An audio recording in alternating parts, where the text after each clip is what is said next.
Ladies and gentlemen, our first speaker today brings a perspective grounded in making, experimentations, and intelligence of fabrication.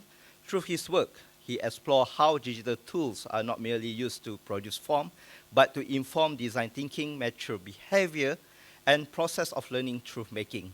Please welcome Mr. Jeremy Lau, who will be sharing insight on designing beyond machines and how fabrication can become an active part of architecture thinking process. Please welcome.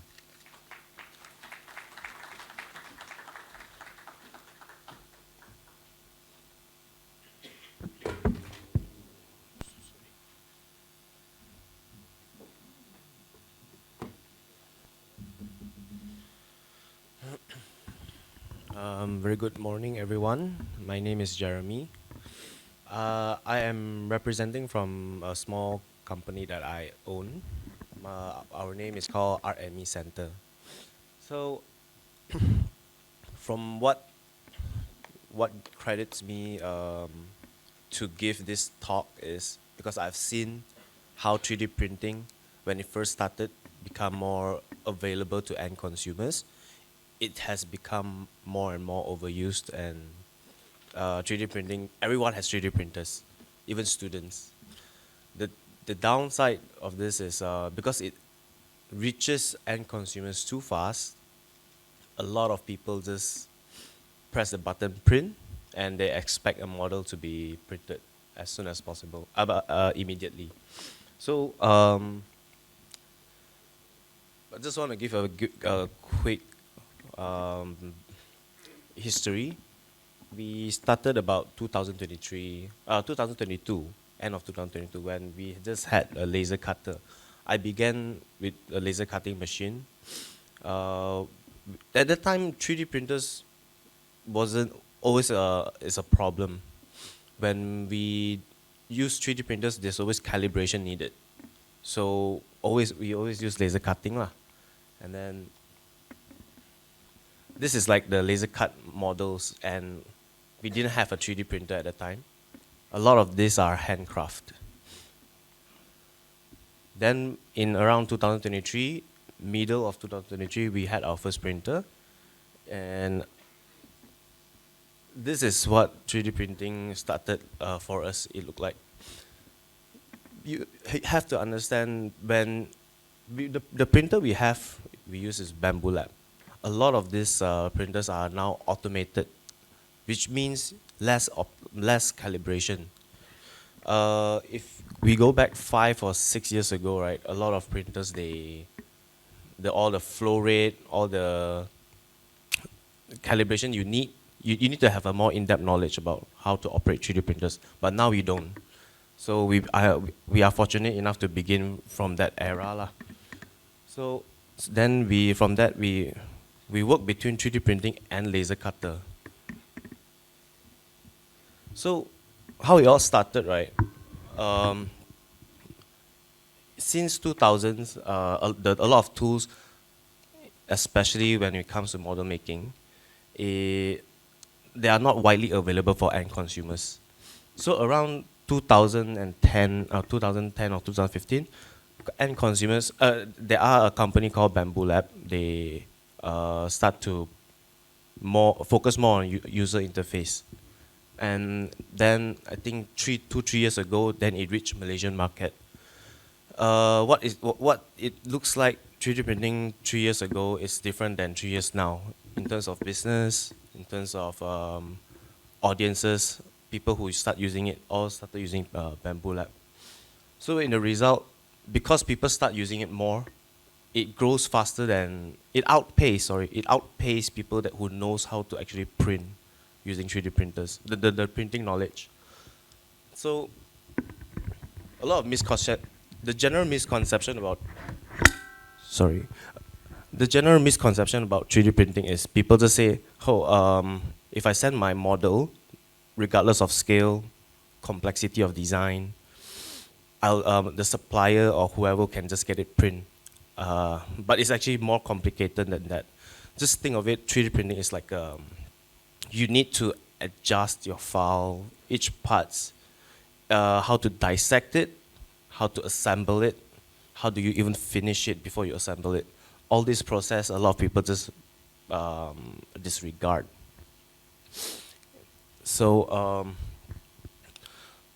today we are more focusing on end consumers and also the actual practice about how we translate design into actual fabricatable items. Today also we have 8 printers lah. This is my partner as well. Here. And then our niche, we found our niche is because we design things. We design things and we, how to say? Yeah, we focus more on the design services rather than the actual printing itself. So if let's say you want to print things around, you want to work things around a design, a specific model that requires heating pad or water features, actual water running water, we can actually do that for you. Okay, then, so we have a problem about 3D printing. As you can see, all these models, right, they are quite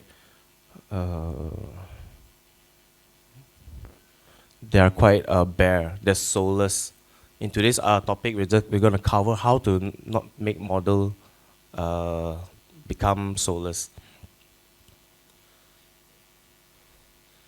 This is what we're trying to do. This model. So the difference between this and this is, even though they have the same scale, but this one speaks more identity in it. It also speaks the effort of people actually put in, rather than this one, the press play and print. So problem number one is because model starts to become more basic. It looks more like this, and yeah, the most important is the model lack perfect imperfections. And then number two is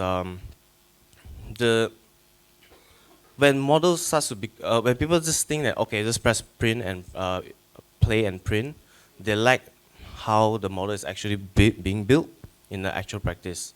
How they also solve the issue about the issues of, you know, when you do model, right, a lot of things you cannot just assemble. You need tweaking, you need tolerances, things like that. So it lacks practical reality of how model is being built. So what it means is these are the general misconception because when students come and ask us, hey, can you do this, can you do that? The first thing we say is, what is your scale? Also, how can we see the complexity of your design? And then usually we just turn down their projects because it's too complicated. So when it comes to building a model, this is what my 5 go-to. You need to know 5 ways of, before you actually do a model. From what perspective? For example, if you are an architect, you want to get a model printed, but also you want to save costs on the exporting. What you can do is you can prepare the file as neat as possible to the people who provide these services, and then you send them the file. So number one is you need to know what you want to achieve. Number one is you need to know what scale do you need, what color, the size and its texture. Number two, you need to know your concerns. Usually you need to know the budget. Say the budget, the timeline, the expertise, and also the knowledge, how you need to work around with the supplier. Number 3 is you know your resources. So look around you, what type of services available? The CNC, resin printing, FDM printing, laser cutting machine, things like that, and know what kind of materials is available around you. If let's say a space, why I say space is because if the you need a space to actually do the model conveniently for you, and you need to be work things in between the supplier and your. Sorry, I just skipped this one. Also, know your properties. When you work around with materials, right, you need to know what needs to be shaped, what is durable and what is paintable, and how do you even glue it? What kind of glue do you need? Also know the limits of the machine. A lot of people just when they send file, you need to know what each machine is specifically designed to do. It can be a 2 or 3 or 4 axis. Also, you need to know how the post-processing works for each machine.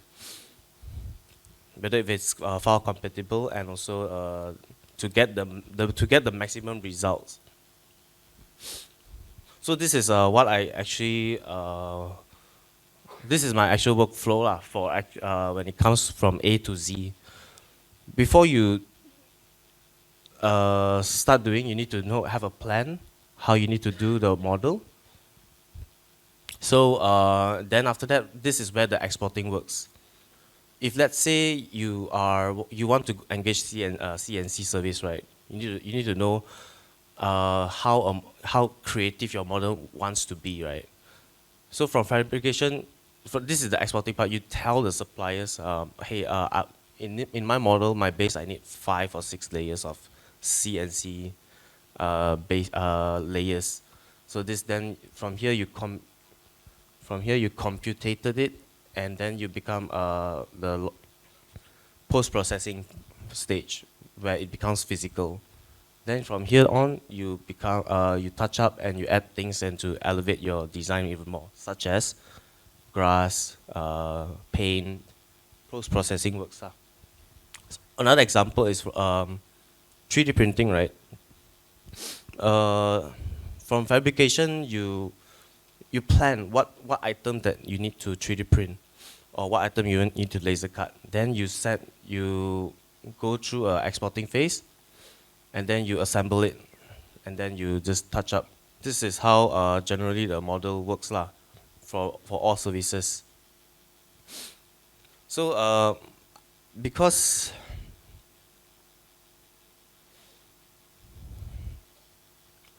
I have some solutions how to elevate models, even in the institution plane, right?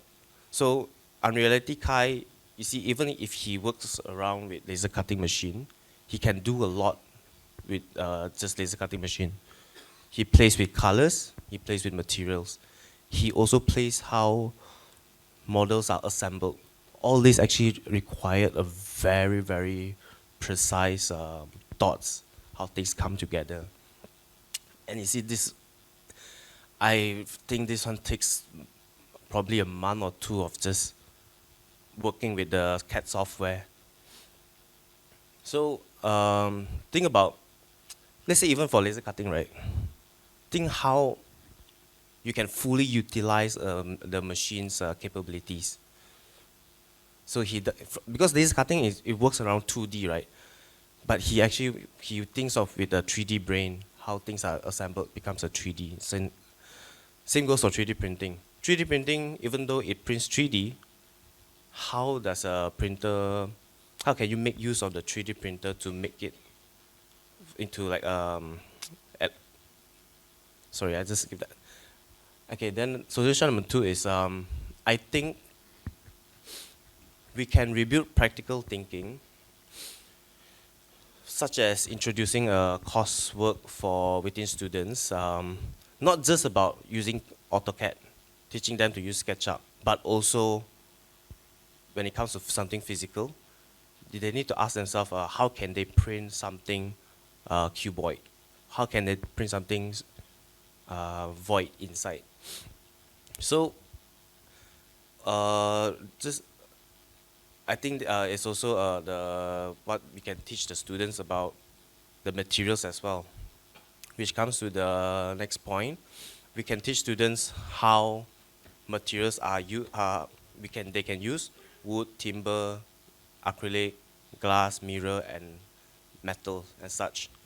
So for example, a basic knowledge like a laser cutter, they have two types of laser cutter. One is CO2, the other one is fiber laser. So CO2, they use electricity to cut things, but they cannot cut metal. Whenever they cut metal, it reflects light. That is just like the basic thing. But when fiber laser, they use something called a neon argon gas or something. Then only they can cut metal. So things like that. Some institution, they cannot afford a fiber laser. They only use CO2. Then they have limited resources about how they work around with metal. Then also for wood, such as CNC. CNC, because it's also quite expensive to buy a CNC for some institutions. That's why some only they work around with laser cutter.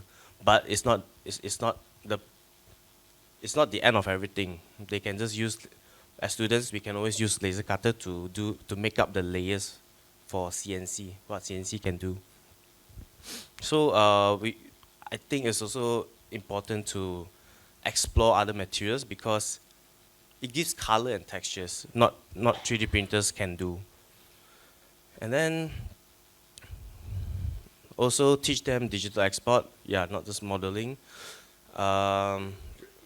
Next. And also when it comes to field trips and in architecture, right, study trips, try to see the colors and also what brings a model to life, right? Colors, light, textures, and just feel around the models lah. So my key takeaway is machines are actually tools and ideas still lead. 3D printing is actually a step towards a model, how model is being built. It doesn't mean a model. It doesn't build a model. It's a step towards building a model. A good model equals a good decisions, meaning how you program the machine is how you decide to program the machine is how the machine will do a good job for you. Material understanding remains king. Understand what materials that you are working around with, whether it be wood, acrylic, things like that. So that's all from me. If you have any questions, I can feel free to ask.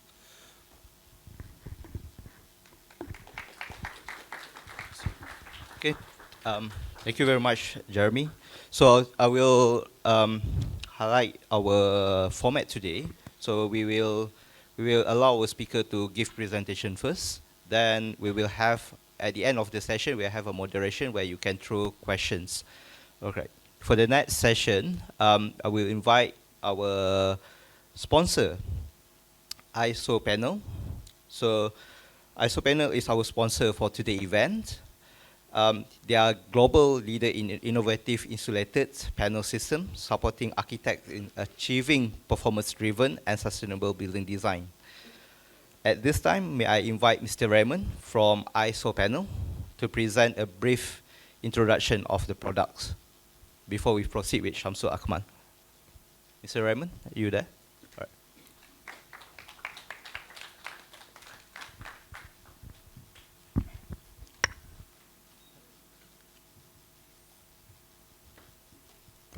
Hi, good morning.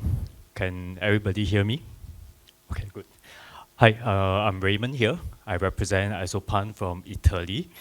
We are basically a sandwich panel manufacturer. So Isopan is actually, or you can pronounce it as Isupan or Isopan. It depends because in local context, a lot of people will say Isopan. But in Italy, they call it Isupan. Italy, Isupan. Yeah, this is how they pronounce it, but either way is fine.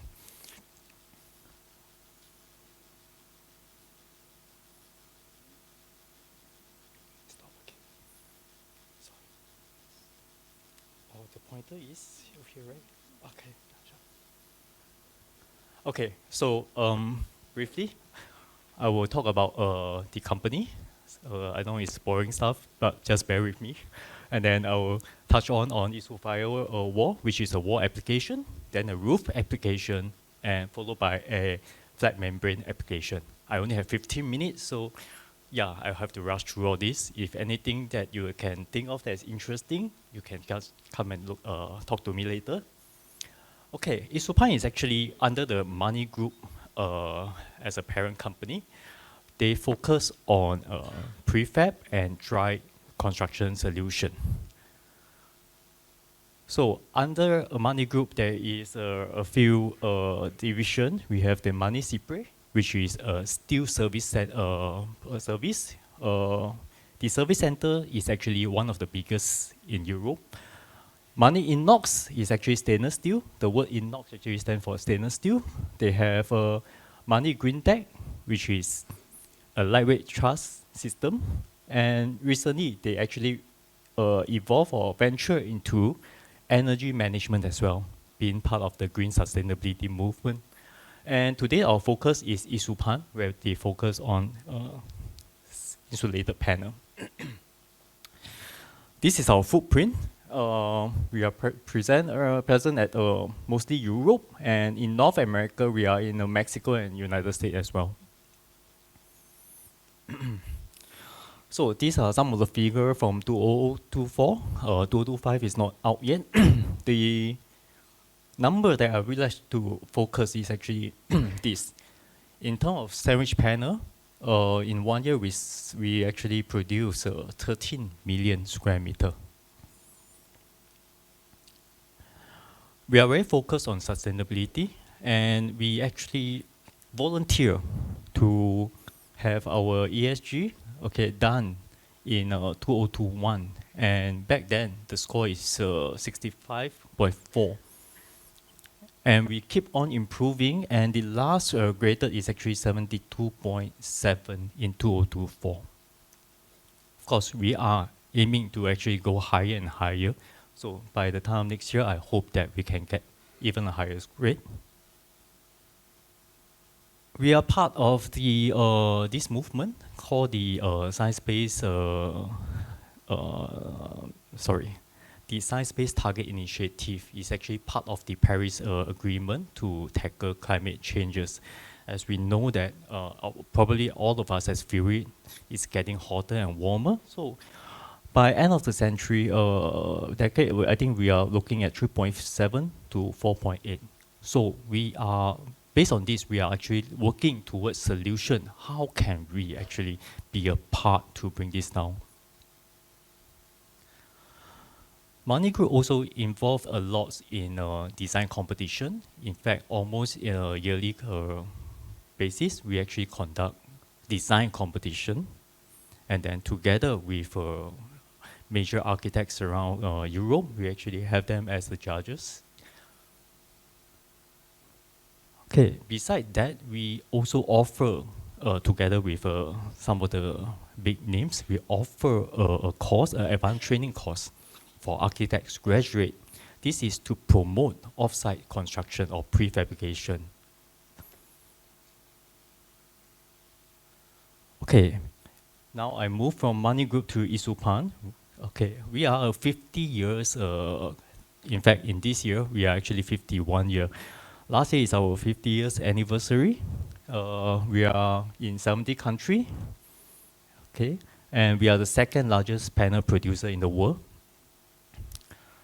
Okay, on its 50th anniversary, we actually have a joint venture between Money Group and Machigala Steel. So right now, we actually have access to one of the raw material we need. So we are trying to complete the entire supply chain so that we do not actually need to source for our material. Two family, okay, it's not a so-called listed company. Both company is family company, so it makes things a lot easier for us. No need board director kind of approval, shareholder approval.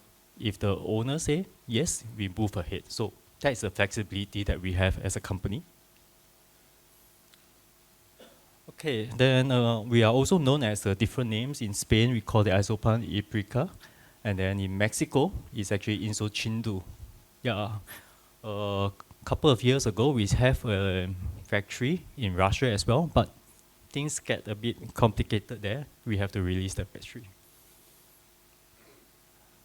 Okay, Isupan is a figure, 400 million euro turnover, and then we have total of 16 production line. Yep, just to show you, to tie back on the context on the panel that we sell in each year, this is one of the factory in Italy. It's one of the biggest one in Verona. Inside this factory, we actually have 4 production line. And each of the production line is actually fully automated. From the start, which I can't show you obviously, we have a forklift loading the raw material. And from then on, the line will go all the way to the back here, which is approximately 200 meter long. It's all fully automated. Even packaging is fully done by robotic as well. So the whole process is very fast. Each production line, we can produce at a faster setting, 10,000 square meter of panel per line. So at any point of time, out here, we actually have 100,000 square meter to 200,000 square meter of panel ready for our customer to pick up. And you might ask me, why are the panels stored outside? Yeah, why is it not indoor? Okay, our panels are meant for external application. So to us, it's able to withstand the external element. If our product cannot withstand the sun and the rain outside, probably it's not good for you for your project as well. Okay, today, yeah, just a recap. I'm going to share about wall solution, roof solution, and flat roof. Okay, the sandwich panel have a few advantages. First of all is water and air tightness. Later on, I'm going to show you sandwich panel are all in tongue and groove.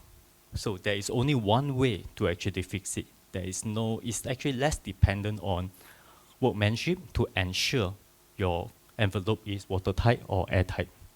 It's in pre-painted skin, so in a way, compared to conventional system, you don't have aftermath plastering, painting, cracking, go back and patch up, and repainting. You actually skip a lot of those steps. 98% recyclable material, sound absorption, and so-called transmission as well. Class R3 of burglary resistant. So, yeah, this is one of the reasons why semiconductor firm or even data center use a lot of this because, for example, nowadays, probably you know the gold price is going up. Gold is very expensive. Then another thing that is very expensive is actually your personal information, which all of us have some form of storage, email, social media. All your personal information is stored at data center, especially internet banking. So warranty, standard, we actually offer 10 years. It can be extended up to 30 years depending on your requirement. How we actually do it is we choose the grade of material that is more suited to your requirement. So the role of sandwich panel or the building envelope is we try to reduce the cooling needs and the operation cost by having very good thermal performance. Okay. In fact, if you, I think I spoke to some of you out there just now in the morning, a 50 mm thickness of a sandwich panel, U value is actually better than a 200 mm RC. So you can imagine that it's lighter and the U value is actually a lot better. We have done a comparison, but I don't have time to go through that. Basically, we did a local study based on the electricity tariff and the cost here. For a 5,000 square meter elevation, foresight is 20,000, which is quite a regular building in Malaysia. Having aircon 24/7 like a semiconductor firm, cold storage, or even a data center, with a temperature different, just 10 degrees. Outside is 25 to 35 degrees. day and night, and inside you're talking about 20 degree, you're looking at a saving annually over 2 million ringgit just by using a better U value material. So the cost of saving in terms of energy costs actually justify the investment to a better material, considering your owners is going to have the project there for at least 10 to 20 years. Think about the saving. Our product is FM Global approved. So if you do work with American owner, European owner, they might actually want this to be part of their material selection. It actually helps them to bring down their insurance premium because you are using a trusted material. We have LEED, BREEAM, some Singapore Green Council, EPD, all these green cert as well. These are quite standard for us. We partner with rock wool for our mineral wool. So we do produce in other core material as well, but in Malaysia, because of the regulation, we are promoting mainly in mineral wool. So we are partnering with the big boy, rock wool themselves. And their fire resistance is actually Euro Class A1. So in our context, Euro Class A1 is actually our BS 476 Part 4, Class O, non-combustible. So why we actually prefer to use mineral wool? I think one of the very important thing is fire protection. Having a non-combustible core ensure that your building is actually well protected. Although the U value might not be as good as its alternative in terms of form, but I think in our world for the past 3 to 5 years, especially this year, you look at Hong Kong, I think most of the construction sector is concerned about fire. Yeah, so that is the one big thing in the market right now. Everybody is talking about it. Yeah, we have a superior performance using mineral wool because it can both help to prevent transmission as well as absorb. Okay, it's very stable.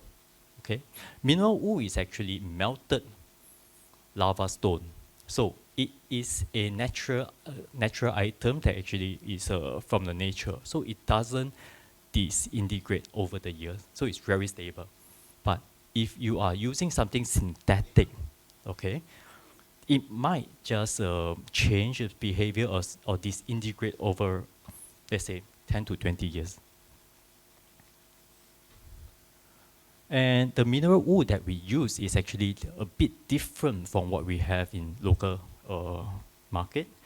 It's actually coated with a layer of oil. So as you can see, I'm trying to demonstrate. The water, once it actually rain on it, it doesn't absorb. Okay, two parts on it. First is how we actually do the fiber of the mineral wool. And secondly is due to the density because it's very compact, so water does not get in. So maximum, if you actually pour a drop of water, if it doesn't evaporate in time, it will go in by about 3%. And when the sun is out, it will evaporate off. It will not go through and penetrate like the local wool that we have.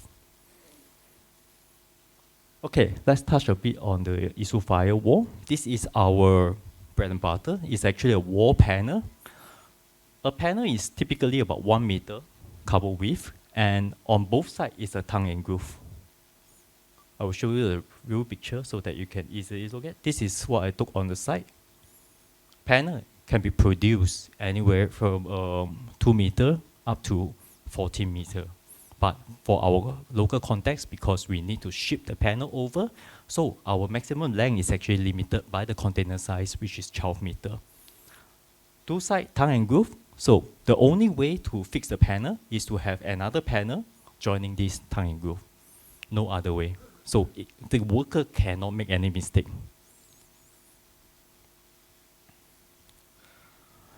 Okay, we have thickness from 50 to all the way to 240 mm. So it depends what you need for your project. Fire rating, it ranges from half an hour using 50 mm and up to 4 hours using 200 mm. So it depends on what you need for your project, we can propose. One of the most common size or fire rating is 2 hours, which we will use a 100 thick sandwich panel. Of course, beside fire rating, it's also governed by the U value that you require for your projects. The surface actually come in different form. We have the box, we have the plissé, diamond, and emerald. There's one more, which I find very interesting, but I don't have it on this slide.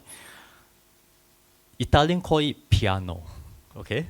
It's the piano that we used to play, okay? But in Italia, the piano words actually stands for flat surface.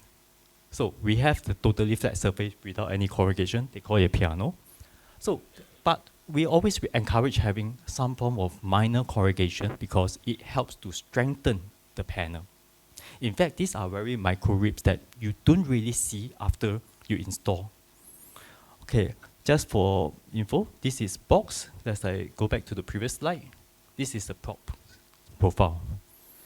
So later I'm going to show you another profile that use plissé, but our new profile is actually called the diamond, which looks like this. In a way, the panel is still straight, but based on the wave or the double side of corrugation, it actually strengthens the panel. So you do not need so many support or frame behind this panel. Panel can be installed in 2 ways, okay? This is a project with a vertical panel layout, okay? As you can see, this panel here, okay, it's not flat, it's not piano. In fact, this is plissé. But the micro rib is so small that from a distance, okay, I think I'm standing about 6 to 7 meters at the edge when I took this photo. You can't really tell. In fact, it's strengthened and it helps to prevent distortion. Something that you don't get when you actually have a material that is totally flat. You can't get this kind of flatness. So for this project, as the project is about 60 over meter high, each panel is 5+ meters. It is actually beyond the shippable length, and also for handling purpose, we actually have a break in between each of the panel. So the tongue and groove is at this line next to each other, left and right. Okay, after we fix in, we put on a fastener, we will put a drip flashing, and the next row, and the next row, and the next row. This project is 18,000 square meter, completed, the facade is completed about 3 months, 18,000 square meter by one contractor. For example, if you have a factory that is smaller, lower than 12 meter, they can, in fact, do it without a gap, a panel, all the way up. But, sorry, the workmanship for this is not too good. Then I'm going to show you another example that we did in this region. It's actually in the horizontal panel arrangement. Okay, you can't tell much from this picture because the architect decided to introduce other elements for the vertical line. But I will show you a zoom in of this area. So this is the recess part is still under construction. The ceilings not fixed up yet. So as you can see here, the panel is actually in a horizontal layout. So unlike the vertical layout, we do not use a drip flashing or a drip detail. We have a aluminum extruded capping over here. And then these are decorative fin that we introduce on our panel as well. And the biggest right here, it looks small, but it's actually 800 mm. So imagine the wind load that is acting on this thing. So to show you, I mean, what you like to see, detail. This is what we actually see just now. It's actually a capping, which is reflected in this detail. So these are tongue and groove. The panel goes up on top, another one. They do the fastening, another go up. Then once we finish up at this joint, we just put in this capping and then we conceal it. So as you can see, after installation, there is no visible fastener at all. And these are the decorative element. But these decorative elements are limited in size because they are purely just fastened on the panel without going through in most cases. this is the same project. You might want to ask me, hey, how does the interior looks like? So this is the interior. I think this big column to column is about 12 meter. In regular case, we only need one steel member from the bottom to the top. Okay, because each panel for this project is about 5 to 6 meter. So we only need one. But what I want to show is over here, you see a lot more. So all this is actually meant for the decorative fin that is 800 protruding out. The engineer is not comfortable with the wind load that it has to take based on securing on the panel alone. So they want us to actually increase the steel member behind just for the fin. Otherwise, you should be looking at something like this for regular panel. So after installation of the panel, there is nothing for you to do inside as well. It's pre-painted and it's finished. Okay, now I touch on a bit of roof. So isofire roof, same thing. If you look at it, it's tongue and groove, and then it's flat at the bottom, and then what is different is the trapezoidal on top. I know there is no requirement for, I think, very few requirement for fire-rated roof in local context, but it's getting popular for this reason. Okay, sorry, I need to focus another thing first. One thing about sandwich panel is it's very strong. I think for anybody who have done metal roof locally, your standard purlin spacing is probably about 1.2 meter or 1.5 meter at most. For sandwich panel, let's talk about 80 mm, which can give you about 1 hour fire rating. Having a uniform distributed load of 80 kg, our maximum span is actually 4.15. So you can see how strong it is and how much purlin you can save by using sandwich panel. In fact, if you double it, 106 kg, you can still span at 3 meter. So comparing to conventional 1.2 or even 1.5, you're actually saving more than twice. And this is one of the reasons why fire-rated roof is getting popular, is because the increased use of solar panel. So solar panel is not common, but it does catch fire and burn. It depends on the grade of the solar panel, Class A or Class C. Class B is seldom produced in the world right now. Okay. Even if your panel is Class A, it's the component, it's the wiring, the inverter that is creating most of these cases. So this is an example of a warehouse or storage. What happened is the fire started from the solar panel. As you can see, a lot of the glass panel are still intact, but below it, the fire actually spread down and start to burn everything. So this is always the risk, having a solar panel on your roof and the fire actually spread downwards. So I want to show you what happens in our neighbor, at our neighbor's place in 2024, middle of 2024. Sorry. This is a reporter on the news. So it's a factory with the solar panel installed not too long ago. So the good thing is they are near to a fire station. The fire is actually extinguished in 20 minutes. So you can imagine if bomba cannot reach the place in 20 minutes, let's say 45 minutes, it could have already spread down. Yeah. So I've talked about normal roof. Then I want to share with you something that is very special. We call it the flat roof solution. As you can see from this comparison, it's simply the same thing. We just flip it over and with the rib at the bottom, okay?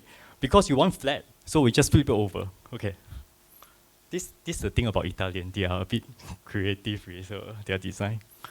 So Isotech PV steel is actually isofire roof in a reverse manner. We still have the rib here for strengthening, for fastening, but on top, we actually applied a layer of TPO coating. I'm not too sure if anybody is familiar with TPO membrane roof, but in Malaysia, I think one of the most frequent application besides semiconductor and data center, IKEA is using TPO membrane roof. good thing about TPO membrane roof is TPO is said to be able to last for 50 years. So it's a polymer, it's a thermoplastic, and once it's set right, it actually does not disintegrate. Just like how we perceive plastic, it doesn't rot, it doesn't disintegrate. That is also one of the problems we have in the environment. But in this case, they are using polymer in the good way to protect whatever that is below the roof. So just to show you, this is a typical TPO membrane roof. As you can see, TPO sheets are laid on the roof before they do a hot welding. I'm showing here a typical way, so-called build-up system. First, you need to have your metal decking, okay, to support the roof. Above the metal decking, normally they have 2 layers of, in overseas, they use PIR form. In local, they will use very high density mineral wool. And above the mineral wool, they will have a hard board system. Because if I have just a mineral wool without this board, I probably cannot walk on it. The moment I step on it, the wool will actually have an indentation. So after the hard board, then we have the TPO membrane. So this is exactly what happens on site. You can do the entire roof of decking, no problem. Your roof is watertight, okay?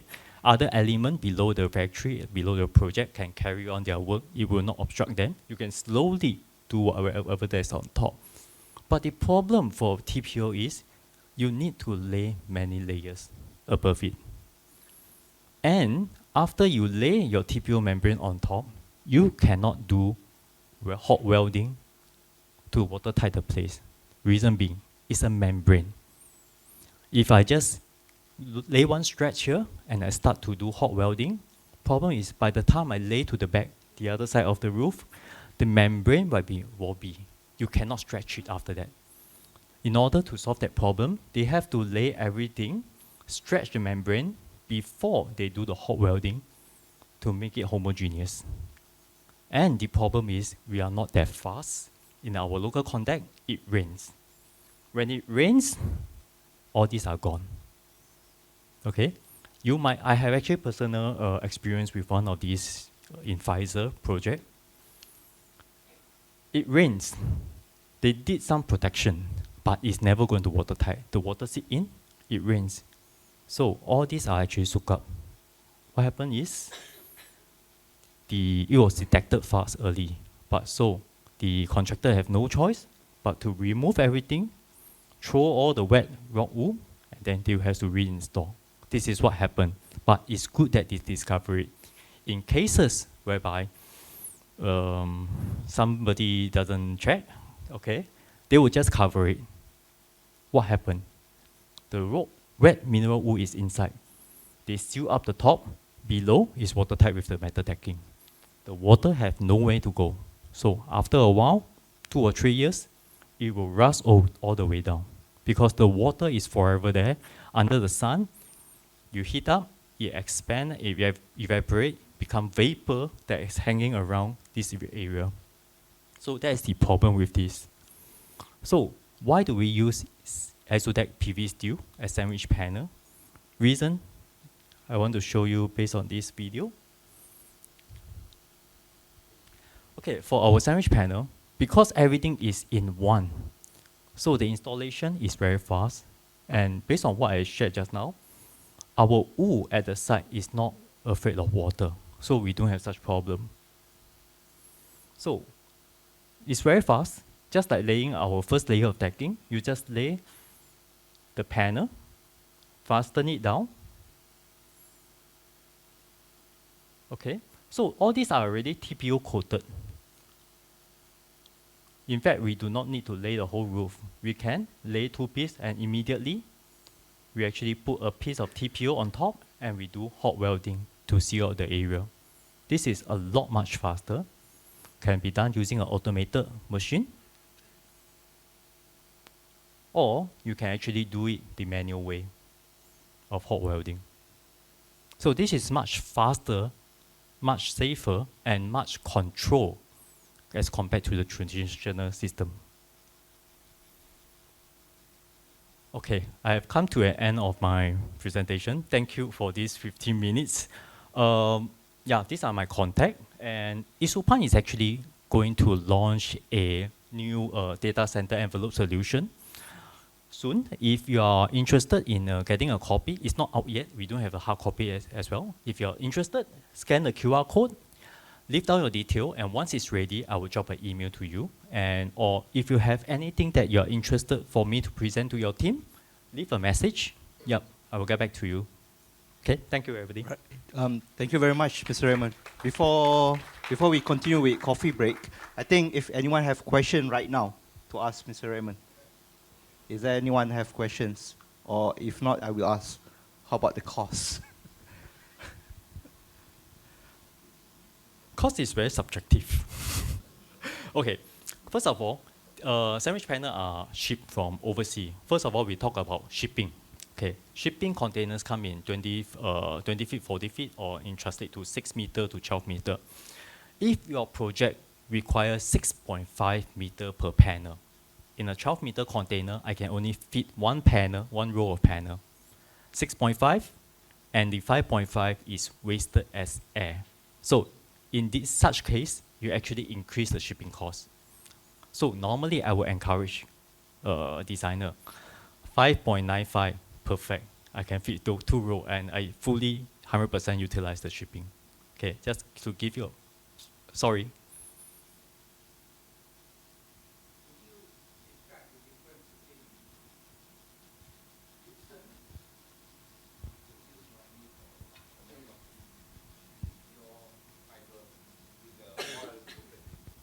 You're talking about gypsum board partition system? Okay. Because just now you said some of the panel lasts only for 1 hour, 1 hour rated, right? So what happened after 1 hour? Does it burn? Okay, sorry, you want me to explain on the fire performance? Okay, so in fire test, you have the part 22, you have in Eurocode is EN 136501 for the fire reaction and 1364 for the fire resistance. What happened during the fire rating test is the temperature in the furnace get higher and higher and higher. So it makes a lot of difference between a 1 hour to a 2-3 hour kind of testing. To answer your question, let's say I have a panel that is rated at 4 hours. If I test it at 1 hour, you don't see much difference, okay? It's just going to be char out the pre-painted surface. The paint on it is going to turn black, that's all. But if I use a panel that is rated 1 hour to test for 4 hours, there's a very big difference. The panel itself is actually tongue and groove joined together. So as your temperature picks up after 1 hour, okay, probably you are reaching about close to 1000 to 1001 degree. What happens is the pressure in the fire in the furnace is so high that it will force the tongue and groove joint to open up. So when the tongue and groove joint open up, the heat gets transferred to another compartment. That is where the fire rating fail. Because in fire rating, we are talking about integrity of the panel. Will it collapse or will it still stable? And the other one is your insulation. Because if I have a corridor, those side of the wall is a fire rated wall. If I have a gap there where the heat come out, as I run to escape, I will get burned by the heat. So this is what will happen if you use something that is lower than the required fire rating. Sorry, did I manage to answer your query?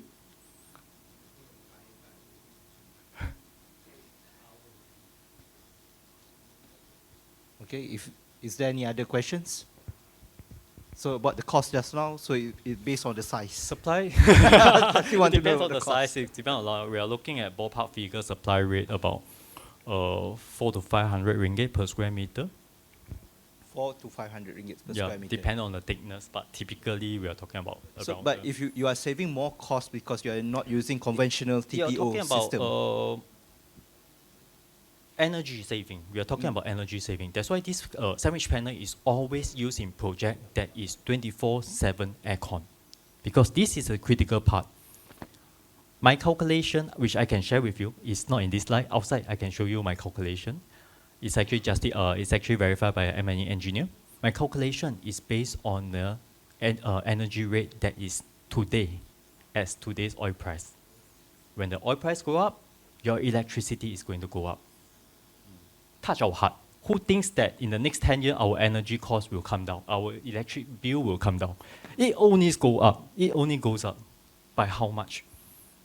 So over the lifespan of a project, you're talking about not just 1 year. Just now I mentioned 20,000 square meter of elevation, we are saving about 2 million plus per year. Imagine that building is just there for a brief 20 years. Imagine. Of course, beside the thermal insulation, which is very good because the sandwich panel only have a layer of steel up and bottom, but there is no structure in the between. So what we call, there is no thermal bridging compared to conventional. Conventional, you always have condensation problem because the so-called the heat actually travel through all these components and travel to the other side because of thermal bridging. Yeah. And this is the reason why even for cold storage of food that is below 0 degree, we are using sandwich panel. But of course, for anything that is below 0 degree, you will need to use PU core. Minimal wood core is only so-called suitable for temperature that is above 0 degree. You're talking about your cold room of semiconductor data center, 10 to 15, that kind of temperature. Yep. But for food storage, you're talking about -20, -30. Yeah.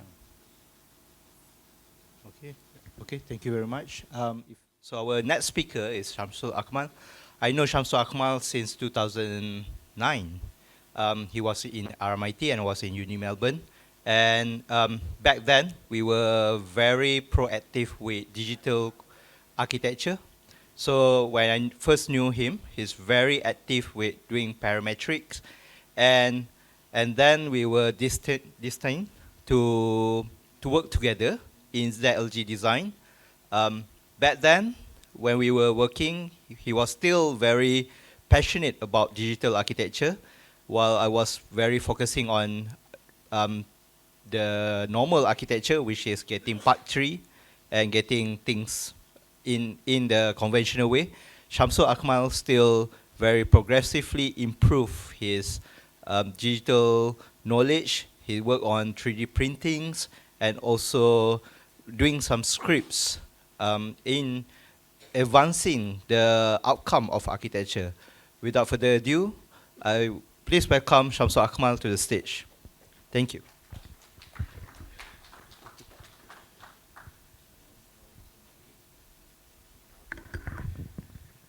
Thank you, Fira, for that lovely introduction. Grateful to be addressing Pam this morning.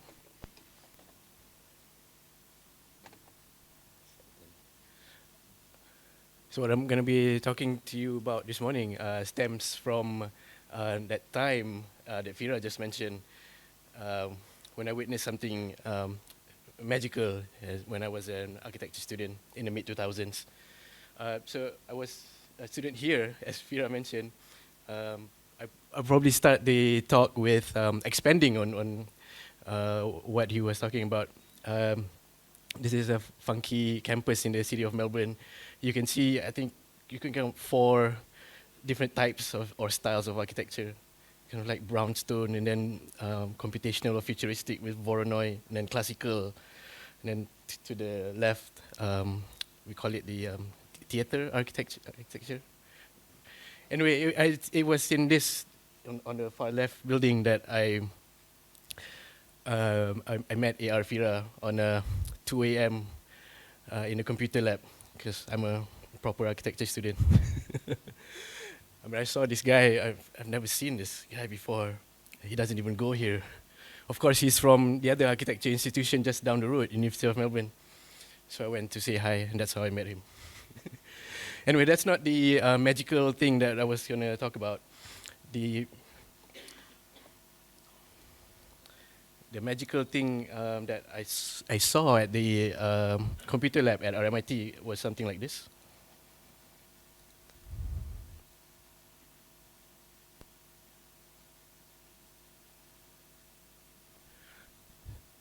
So one student was, a senior student was working on this on his computer, and I was amazed and mystified by how it works and what is it. So what is it? So the mid-2000s was the, we call it the architecture's digital turn. So we're starting to move beyond 3D modeling into computational techniques. So beyond CAD, drawing using computers and 3D modeling using computers, to automating, to doing flexible modeling to aid design. So I'll just briefly go through this process of digital turn at RMIT. There was a lab specially made to research computational techniques. Excuse the unfortunate terminology here if you speak Malay. Imagine my surprise when I went to the lab. So it's actually short for Spatial Information Architecture Lab. So one of the godfathers of, and it's not pronounced Sial, it's pronounced Sayal. This is Australian English. One of the godfathers of Sayal was Professor Mark Burry. So he's the pioneer and proponent of scripting in architecture. He started to apply computational techniques for the Sagrada Familia. He was the chief architect. For the uninitiated, the Sagrada Familia is still under construction since 1860s, I believe, and has gone through several architects since Antonio Gaudi, the original architect. So Professor Barry worked on manually drawing these curved, doubly curved surfaces of Sagrada Familia, and went on to progress that work into computational methods. You can see on the top right here, so the rose window, that's done parametrically. But Sahel also did installation artworks like this. So this is a physical translation of lines in a 3D model, which I'll elaborate later. There were also artistic installation. This was an interactive wall. This was exhibited at the Pompidou. But there's also more speculative projects, some PhD projects. So it was really rife with experimentation with this new technology. Another part of the pedagogy of the time was using design tools. So referencing Christian Ganchert and Ivan Illich, two books, the idea was making design tools as tools for the imagination. So it's analogous to how you would use a screwdriver to enhance your muscle to work on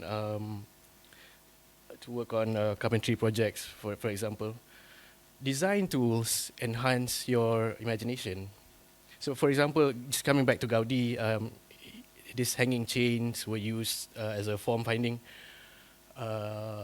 tool for the Sagrada Familia. So when you hang a chain, you get this mathematical shape, which is called a catenoid. So when you have a few, correct me if I'm wrong, it becomes a paraboloid. So this developed into, so the idea was when you hang the chains and you look at it upside down, it becomes the actual Sagrada Familia form, which is this. So coming back to this model, what is it? So this is the computational version of the hanging chains. So this is actually driven by a mathematical process called the cellular automata. So, which is this. It's driven by rules. So on the top, if you have, the rules change according to use, okay? But for this one, you can see at the top, for each three lines, 3 pixels, you get one white one. For each 3 in 90 degrees, you get one, and so forth, okay? But it changes. But how this is useful for architecture is that it's a relationship between one unit and its neighbors. So 3 neighbors on, 1 neighbors off, 2 neighbors on, 1 neighbor at the top, something like that. So this is what it was doing with as a design tool. Sorry. And this software was a platform to use this tool for the imagination. It does it very quickly. It's called Rhino, and I was this is a reconstruction of what I saw that night, that time at the computer lab. So, and I wanted to learn this technique, wanted to learn scripting, and I got myself involved in the SILE lab. So this is Rhino, and I found that you could do a comment and you could open a scripting window here, and you could script things. So just do one more. You could manipulate the values here.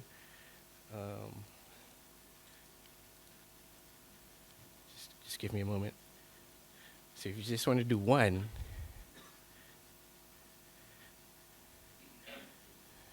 so you get 1. But you know, you're not limited to 1 or 4. Here's 100. 100 different unique outcomes of the cellular automata. So this, you know, it can resemble a high-rise building, or it can resemble a piece of jewelry, or a lamp design or sort. So something that would take an hour or more takes 3 minutes. So I started in an elective for scripting.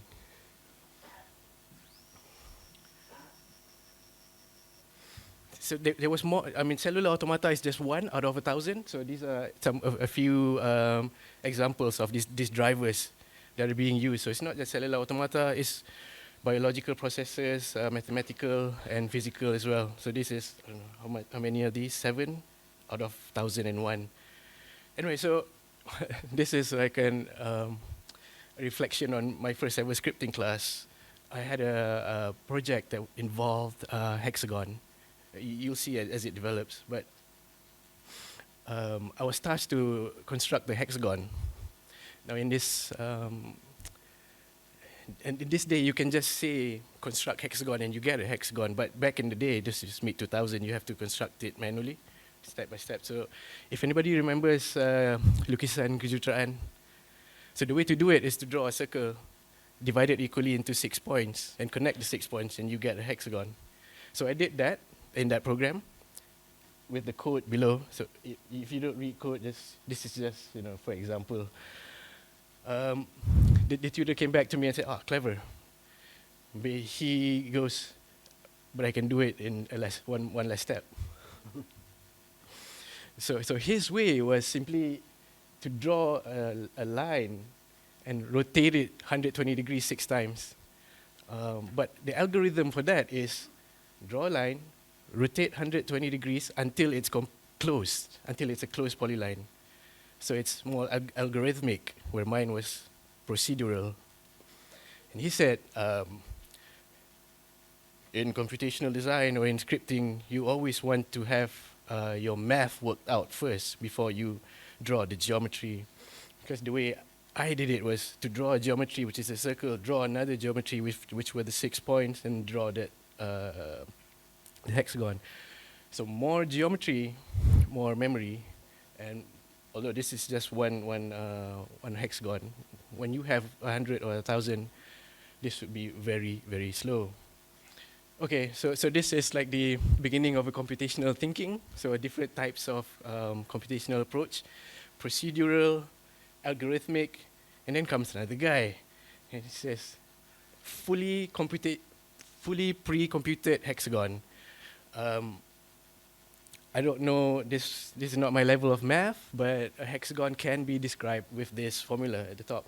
And it can be transcribed into code below, and you only need the radius of it. So everything is pre-computed, and you just run the code and you get the hexagon. So this is very, very light and elegant solution to drawing a hexagon. So this is the beginnings of like the basics of any computational approach, computational model. The more pre-computing that is done, the lighter the model, the faster the process. And also it's an example of a simple, elegant solution that's creating complexity, which I'll expand on the next project. I'll skip the code for this one, but that hexagon was further subdivided into 5 tile designs. And these were, again, automatically tiled, and you get this pattern. So, you know, one of the advantages of this quick using script was to get this done quickly. I mean, imagine having to tile one by one. And it's not just, you know, straightforward tiling. Each one is rotated by 60 degrees and then tiled randomly. So when it's colored in, you get a different shape and pattern. And at the bottom, if you can just trace by a certain distance that you want, different pattern emerges. This was a 3D printing of that. This was done with an older 3D printing machine, which is called Z-Corp, in the mid-2000s. You actually had to finish it with formaldehyde. So it's powder, not the plastic PLA that we have today. This is what the printer looked like. So it's like a archaeological dig. The best thing about it is that you don't have supports. When you dig it, it's enclosed in powder.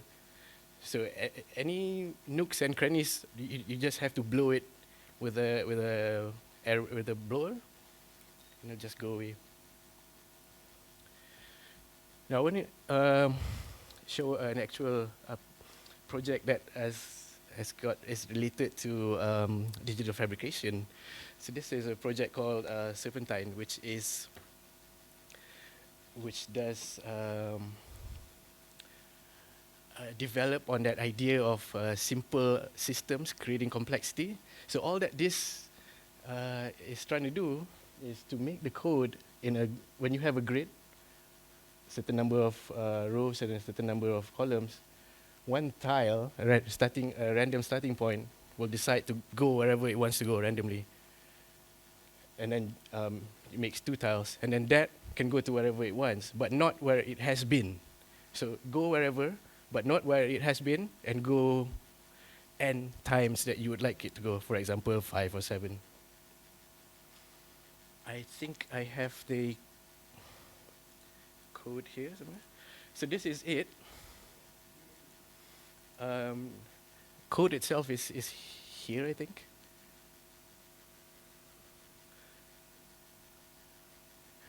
So this is just for show. So what's different about this setup now is that in Rhino, there's a different window or a plugin called Grasshopper. So previously, what was coded directly in Rhino is now coded in this additional window or a plugin within Grasshopper. So anyway, as a demonstration of what I just described, so 7 is the number of rows and columns. So 12 here is the number of how many steps, okay? So it does that randomly. So it will get more complex when you have more than one. So this is like kind of like the game of Snake. If you've used a handphone in the mid-2000s, a Nokia phone. So what happens when you have multiple lines.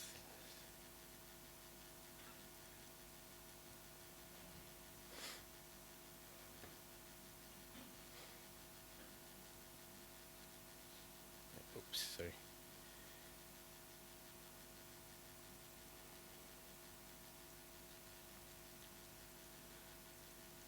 So let me just turn on.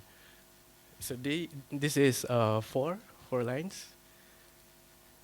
If I just increase the grid size, so now you can see. So the beauty about this is it's like the game of snake, but it will never touch itself, and another snaking pattern will emerge without touching, and it will never clash with any other generation of snake. But just to develop this further, I'll just turn off this these two labels, coloring and line labels.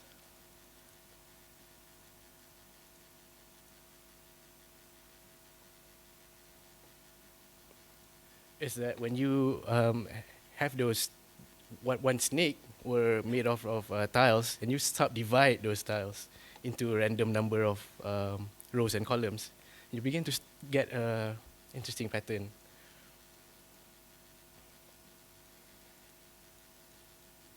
I'm just gonna go.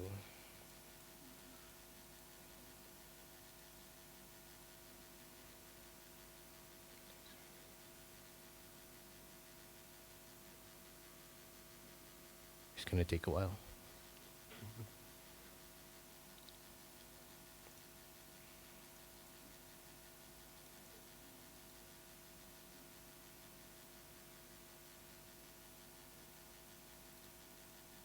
What is it? Yep. So this is a form of generative art already that you can use to export the vector files. Just turn off some files. Yep. So every time you do a new generation, say just a random number, it'll regenerate into a new pattern.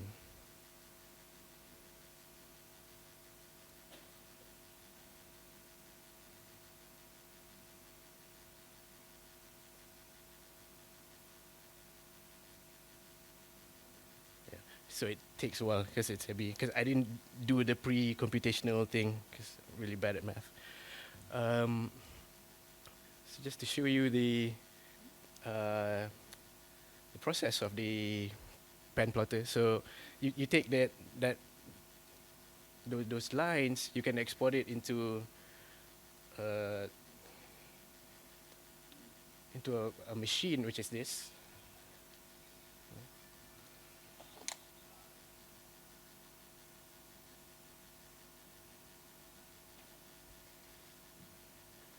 Sorry, I'm not connected to the internet, so we'll get back to this.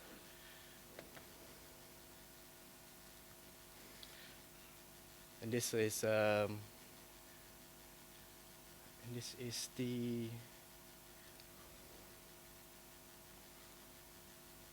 Sorry.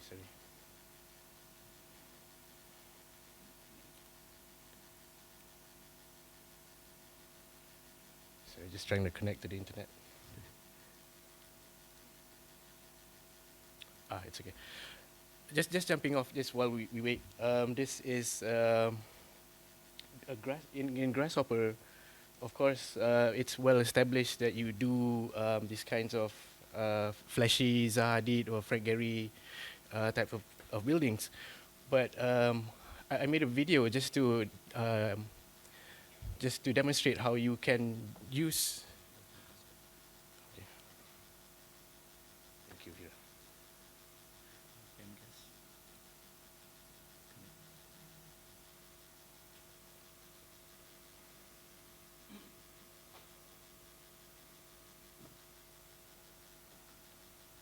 Oh, dia kat sini. Okay. 411 81 7714.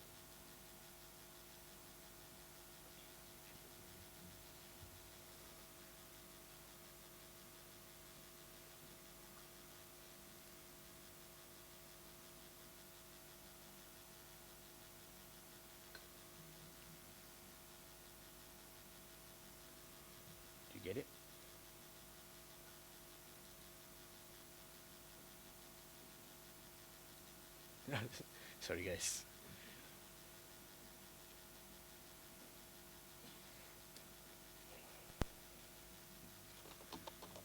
Oops.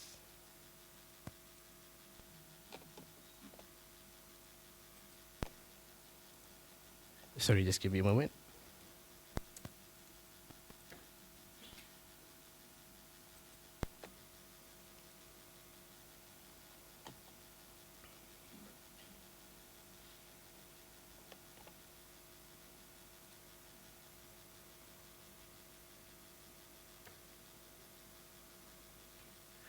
Got it.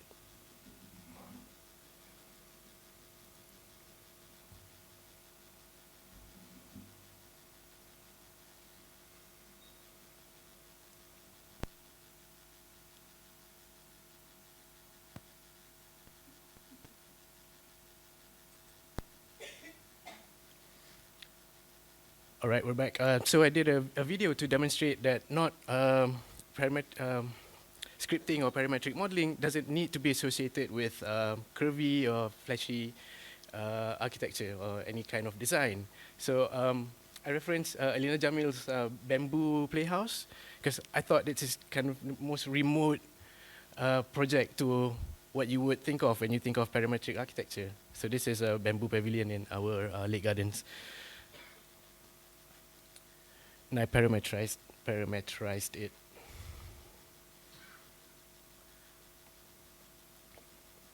So part of the model is you take one component of the bamboo playhouse, and now you can decide how many sides that you want. So in the original is 4.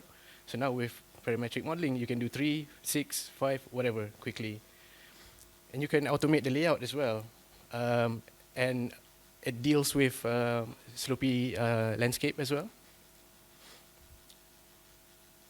So this is actually the original one.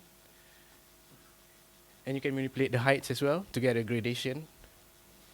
And manipulate the heights plus the size of the roof to get a more dynamic looking one. This is also one of her projects. Now it starts to get more informative, where you can get the outputs of the area sizes in real time as you're manipulating the model. And you get output of the GFA. This is another project. This is This is her bridge at Sirampai LRT, which has a pleated roof, which has since now been changed to a metal deck, unfortunately. But you can see how quickly you can change number of columns, number of pleats, but it'll also regenerate itself according to whatever path you give it. And manipulate it at will. And of course, lastly, you can also decide the shape of the walkway itself. Doesn't need to be a straight one. It can be curved on both ends. And it'll generate everything automatically. So speaking of being more informative rather than expressive by using scripting and parametric modeling, I decided to build something that is absolutely mundane visually, which is a parking lot. But it's absolutely, I think, has a lot of use. So given a parking bay of 2.5 by 5 and a site that looks like this, you generate the parking layout automatically. And you can manipulate the size as well if you need it to be bigger. Wider parking, fewer bays. Narrower bays, more parking bays.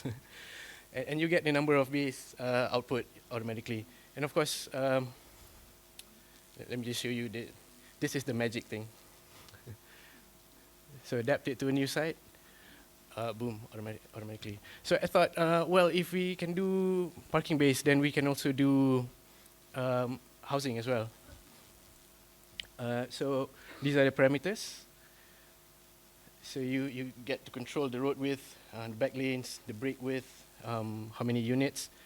Now, not unit width, because the way this is constructed is from the outside in. So you decide the offset of the perimeter roads, and then you get the main roads, and then that subdivides into the rows of houses. And that decides the unit width. But you do get to control the unit depth and the extension for corner units, which are usually just slightly bigger. I just play around with it for a bit. Let's see road width.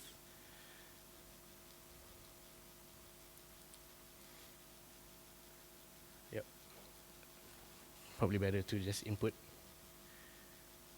Yep. So bigger road, fewer houses. Yeah. And I've been made to understand that the efficiency is around 40, is around, that's as best as it gets. Anyway, it's the same as parking lot just now. If you adapt it to a new site, and it'll just reconfigure the layout for you automatically as well, and outputs basic reporting of the housing units.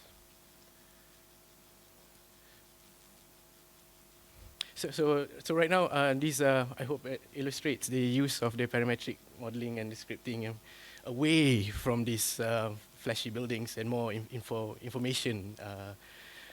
informational value.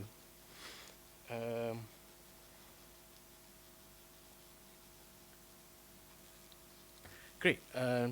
Last project is, this is the only design project that I have. It's a furniture design project that I did a while ago to kind of apply automation, scripting, but also locally available digital fabrication plants. So this is using a CNC tube bender that bends steel tubes. So the idea was a reaction to mass fabricated furniture, namely IKEA. So they're really cheap, mass produced, but the problem is that the way that it's differentiated is only by color or by upholstery. So you might end up at a friend's or relative's house and say, I have the same furniture, but mine is blue. Or I have the exact same furniture, but mine is a different upholstery pattern.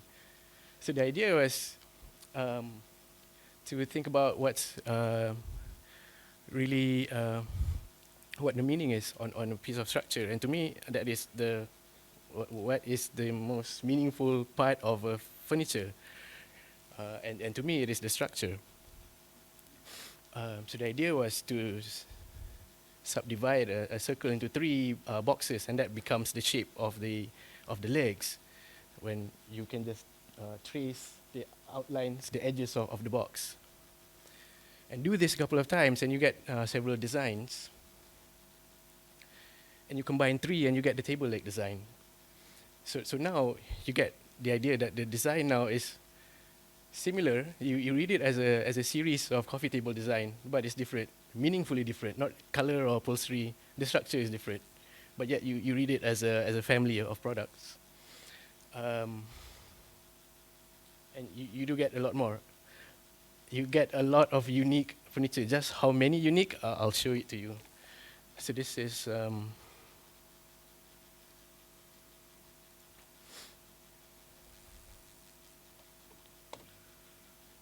back to Rhino.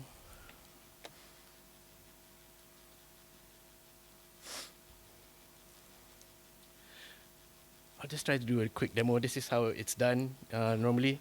So the rule is that this table leg has to touch once on the floor, once on the top,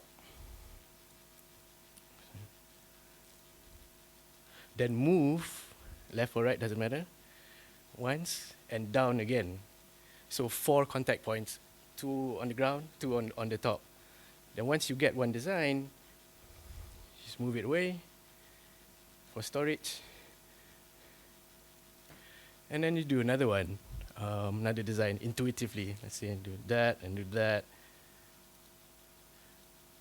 So it satisfies the minimum requirement. It has more, but it satisfies the minimum one. Then you put it aside, and then you do it a few more times. And now you can see that there's repeats. So that's a limitation of intuitively doing it, and that's where computer programming comes in. So I wrote this program to sort that out for me. Given that box that you just saw, do that Tracy thing with the rules that I said, and do it as many times as you can, but with no repeats. So hopefully this works. Ta-da!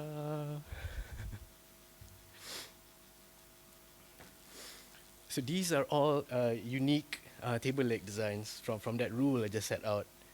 And there are 198 unique table legs. So now I thought, wait, if I can generate all these unique table legs, then I might as well automate the mixing of the 3 legs into a table straight away. So I did that. So just set the combination part to true. Let's hope this works. It will be a bit heavy, maybe it'll take a while. Oh, it's to the side. It's okay, you'll see it.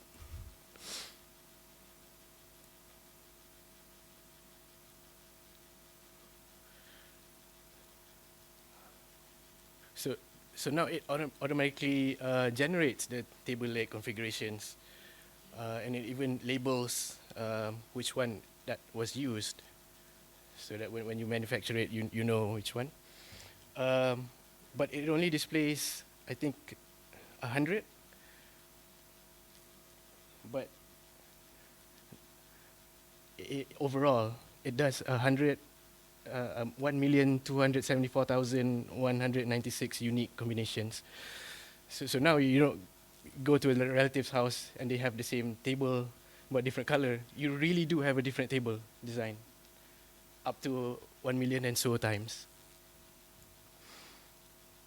So this was fabricated in Kajang, I remember. So the CNC bending plant.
So it's more hypnotic in person, seeing it live. So that's one piece, just hot off the bending machine. So these are the prototype designs. It's all unique and one basic one, and it gets more complex, I guess. Yep.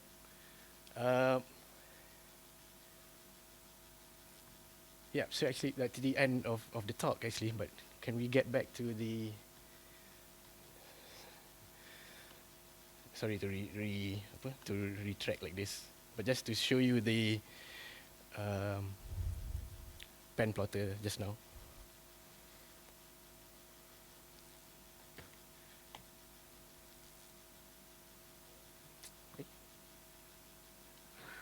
offline again.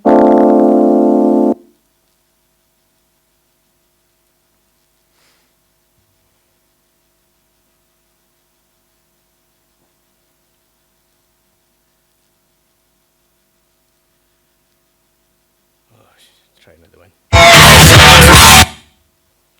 Sorry about that. So that's the pattern you saw just now on a grasshopper.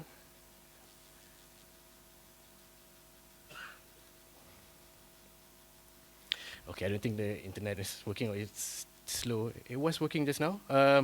Sorry, if you do want to check it out, go to this Instagram, Autocomplot. It's where I do develop pen plot artwork.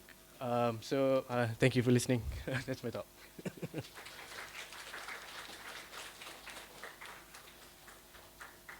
Thanks, bro.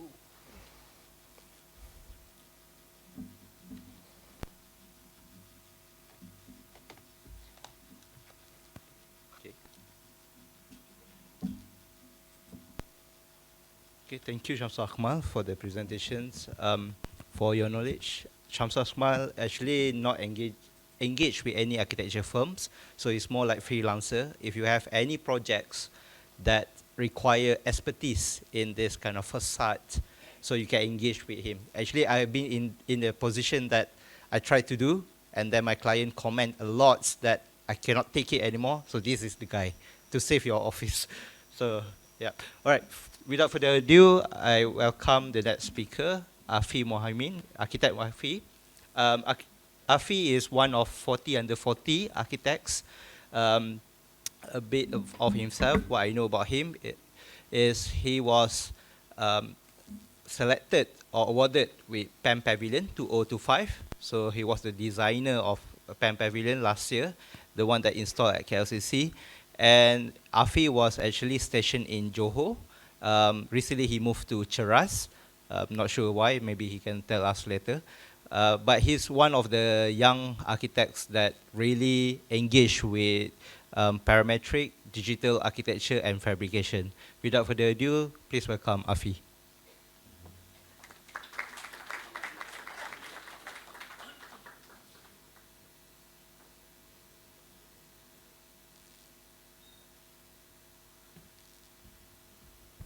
Hello, Assalamualaikum warahmatullahi wabarakatuh, and a very good morning okay, to everyone. So I'm Afi from Afi Architect and Studio Kaizen. So today I'll talk a bit about the PAM Pavilion 2025 and the processes that goes into it.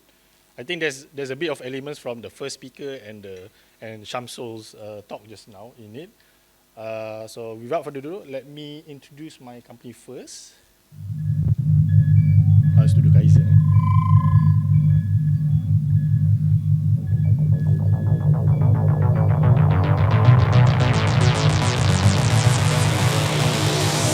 Hi, I'm Annie, Studio Kaizen's AI assistant. We are passionate in the metaverse, multimedia and app development. Led by a professional architect, we are deeply invested in exploring the metaverse, leveraging technologies such as parametric modeling, procedural tools, and artificial intelligence. We believe these innovative tools are shaping the future of design and visual communication. We are committed to pushing the boundaries of advanced visualizations, continuously experimenting to create interactive and immersive experiences. At Studio Kaizen, we are enthusiastic about multimedia production, with a strong focus on creating visually captivating content. In addition to videography, we are equally passionate about graphic design, delivering dynamic visuals and creative solutions across various media. Our dedication to innovation ensures that every project reflects the highest standards of design and storytelling. Introducing ZenSpace, our intimate event venue, ideal for hosting seminars, forums, and product launches. Featuring a 178-inch LED screen, immersive audio system, and full support for both in-person and live streaming events, ZenSpace comfortably accommodates over 50 guests. Studio Kaizen has developed an online collaborative tool for developers, consultants, and contractors to streamline construction project management.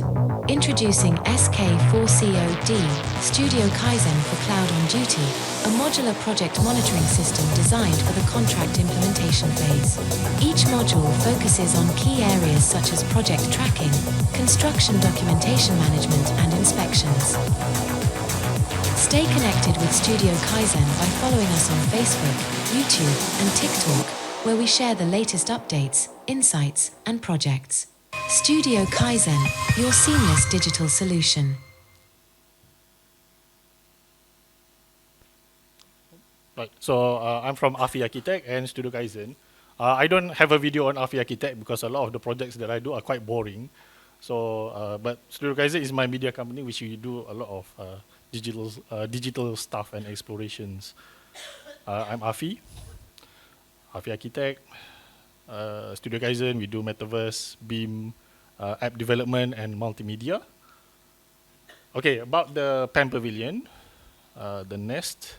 So I'll share some photos first so you can see what it looks like.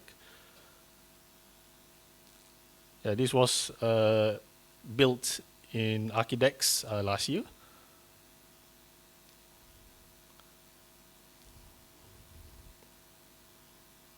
Right, so as Fira earlier mentioned, it began as a competition, which I was fortunate enough to be selected. Right, so the original design is something a bit different, but then due to last minute changes of the location of the pavilion itself, it needed to be changed. So of course, 3 factors came into play. Design needed to be changed because of the change of location. And as well, I had to manage time and costs because we only had less than a month to complete the design, the redesign, and the construction of the pavilion in KLCC. And of course, I need to make sure that the cost is not too high. So this is the final design, a lot simpler in shape. Some views.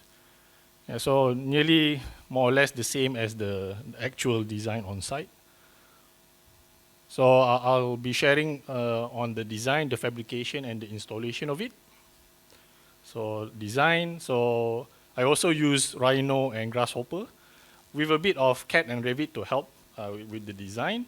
But in terms of the coding and the programming done, it's not as eloquent as our previous speakers. It's quite rudimentary because I consider myself a beginner. This is actually my first time using this software, so to do this. Right, so it kind of looks like this in terms of the coding. So based on the logical flows and parameters and so on and so forth. So, okay, as you can see, we started with the site of the pavilion itself. So the 2 circles there are the columns, the KCC columns, which I needed to envelope with the pavilion. Then I drew a line there, a curve there. Created a shell in circulating one of the columns. Connected some more lines and so on. As you can see on the right hand side is the progression of the code. Then you create a simple shape of the nest itself. Then comes the slices which are interconnected with each other. So then you create the form of it, which is a crescent and a circle there. Then you add the stage and the countertops and so on, and the seating areas. And so this the pavilion itself was CNC machined. So all of the pieces need to be cut. So based on the coding just now in Rhino, I needed to export it into a flat bed kind of surface, which needed to be laser cut. So these are all the pieces there.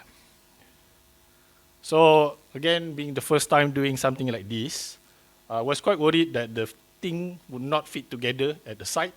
So of course I did a scale model, which I actually laser cut at Jeremy's office.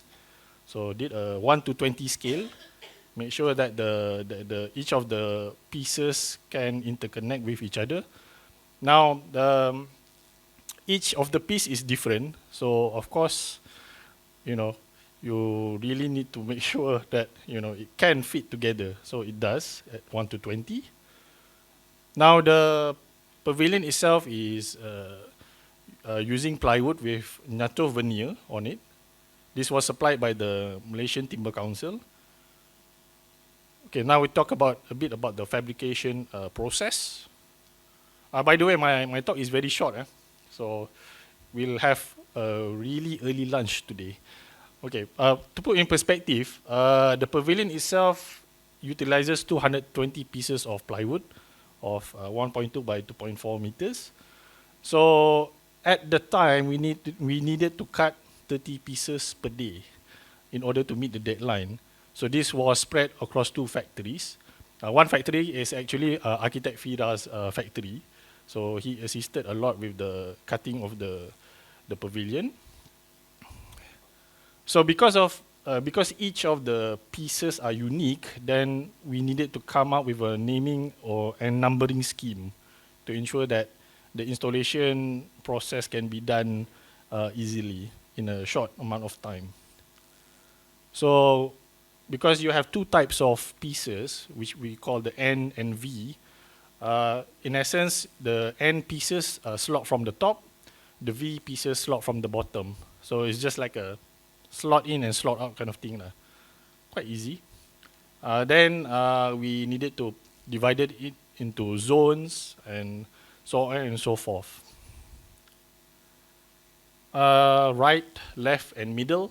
So if you can see on this side is actually the front. So when you come into the hall, this is the front of the pavilion. So these are the numbering scheme. So we started with the type of slot first, either N or V. Then the row or column, the location of it, whether it's in the middle, right or left. Then the sequence of plywood in the row itself. So let's say you have 7 plywoods in a row, then that becomes number 7. So as you can see there, that's the naming here. Yeah. Again, this is another of our installation guides. So in terms of the tolerance, 1 millimeter actually makes a difference in how tight each of the pieces can fit together. This is something that we tried a few times first to ensure that you could fit the pieces seamlessly. As of course wood expands, so a difference of 1 millimeter actually made it can be the game changer whether or not it fits or not. So in total, this project took around 4 to 6 weeks-ish. Our first meeting with the client was in the beginning of June. We had the wood delivered by the end of June, started testing the cut in early July, finished the drawings in like a week after that, finished fabrication 10 days after that, deliver, and we constructed it in 3 days. So these are some of the behind the scenes. These are all of Architect Fira's team doing the installation. Yep, so quite nice. So as I have to highlight that this is quintessentially a Malaysian product, except for 1% African there. But in essence, this is a local product.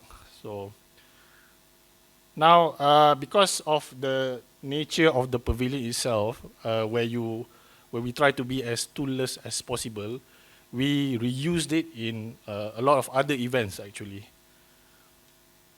So in November last year, we reused it in the Malaysian Wood Expo. So yeah, we just repositioned the pieces and so on. So disassemble, then assemble back. Again, Architect Fira did the installation and uninstallation. And we brought it to Johor for our festival Seni Bina by PAM Southern Chapter. So this was also in November, late November. So again, we reinstalled the piece. And finally, it's actually in Kota Jail in Johor Bahru. So Kota Jail is a heritage, it's a repurposed jail converted into an event space. So if you have the time to come to Johor, maybe drop by to Kota Jail. So the PAM Pavilion now is permanently there. Now, installation. I think my talk is actually quite, like I said, it's very short. So I would like to end my sharing today on a short video on how the thing comes together. Right.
All right, thank you.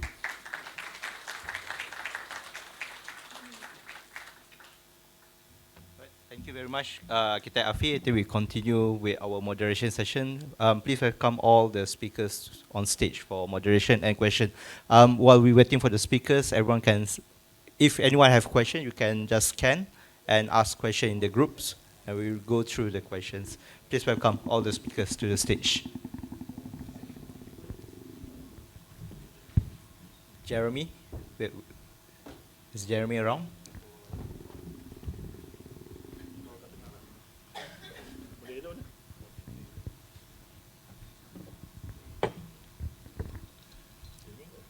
Yep. So I think we need to.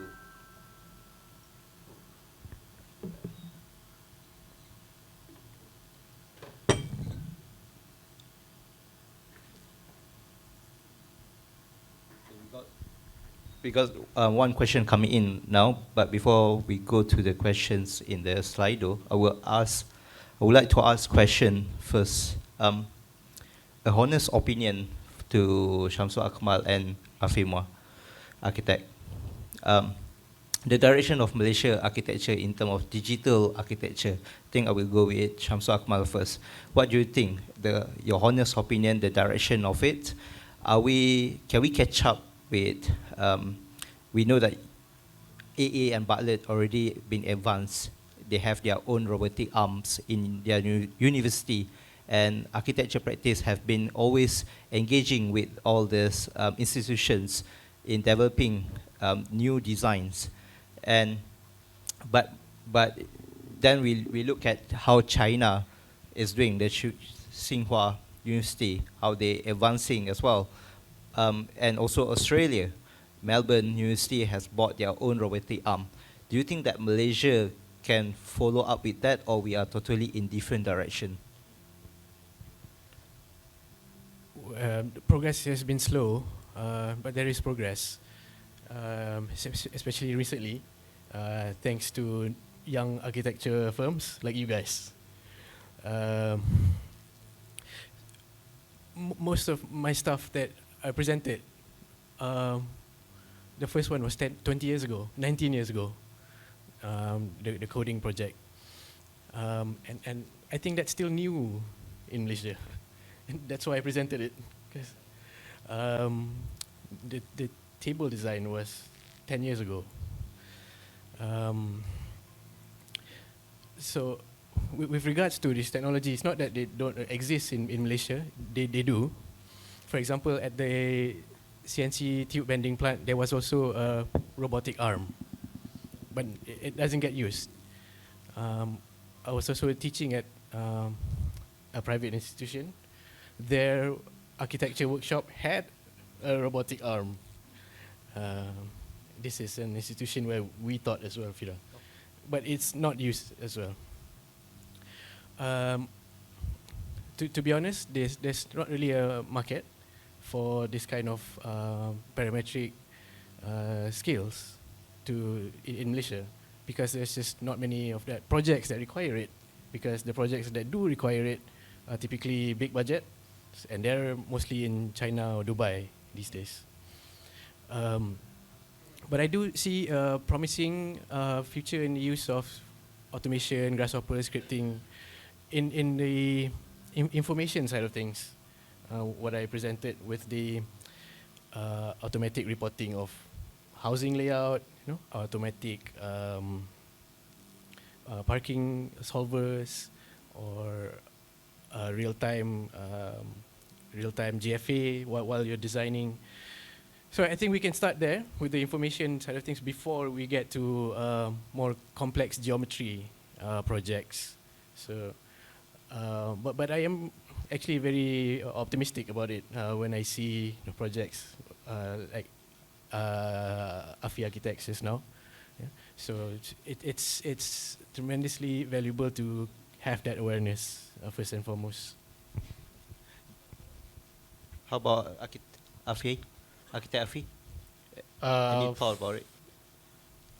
In terms of, I think, parametric design, specifically, I think is quite a niche thing in Malaysia. So I think I'll echo the same thing what Shamsul has just said. It's hard to bring it to mainstream.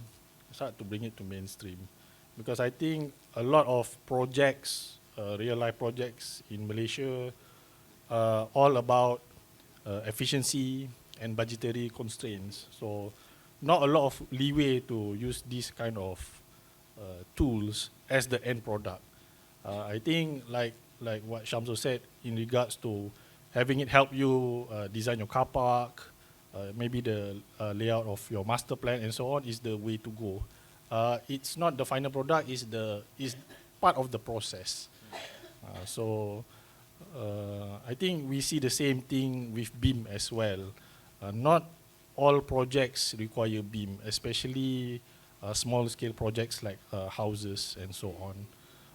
And due to the fact that majority of practices in Malaysia are sole proprietorship, which do not get the opportunity to do these big projects that require these parametric tools and so on, I think it's going to be quite hard, like I said, to bring it into the mainstream.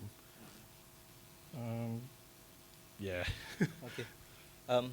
It's okay. We go to the next questions. We got one question from Architect Mustafa Kamal. I think this one goes to... No, I think this one was supposed to go to the supplier. Can this panel withstand 24/7 AC condensation without rotting at the edge or tongue and groove joints? I think this one's supposed to go to supplier. Is Raymond around? No. It's okay. Then we jump to next question. What was the failure percentage during the pavilion fabrication process, particularly concerning tolerance, and how was it minimized? I think this one goes to Afi. Right. I think in terms of percentage, before we cut the whole thing, we did a few test pieces first. I think it was like 10 pieces, right, Fira? We did 10 first. Then we tried and install. Then I think 2 weeks after that, the joints became quite tight. Yeah. So which is why we had to increase the tolerance of it. So when you start installing the pavilion itself, it's loose, so it feels like it's gonna wobble around. But down the line, as wood expands, the jointing becomes a lot stronger and more rigid in that sense. But in terms of we used 220 plywood for the end product, but we had a surplus of 30 in terms of just to test out any kinks or problems in the process. and also because of the wood, it depends on the environment. It absorbs water, so the moisture, if we store it in aircon, it will shrink. In air-conditioned place, after we install, in the air-conditioned space, it will shrink. But then when we put it into our warehouse, it start to expand. So even though it's plywood, it still reacts to the moisture. So the tolerance was added by 1 mm. 1 millimeter. 1 millimeter. The thickness of the wood is 12 millimeters. We made the slit, in the beginning we made the slit 13 millimeters. So just a 1 millimeter difference. Then we increase it to 14 millimeters. So you get 1 millimeter on each side of the slats. Okay, so for those who do not know, I'm actually own a factory. I have a cabinet factory and CNC machine. So I'm also into this very digital architecture. So this speakers start with Jeremy is the small scale, which is the 3D printer, and then the reason why I bring in SHAMSUL AKMAL because I think he's one of the most advanced person in Malaysia that doing all this digital scripting, and then Afi is the one that design and make it happen. So I'm the fabricator here together with Jeremy, just to get you guys into the big pictures. All right, I think we go to the next question. Well, there are a few questions. Is there a way to make digital fabrication more accessible to the general public? You want? I think go with Jeremy. Digital fabrications to make it accessible to public. Actually, 3D printers now is already accessible to public. The question is, do the people have the right knowledge to operate this?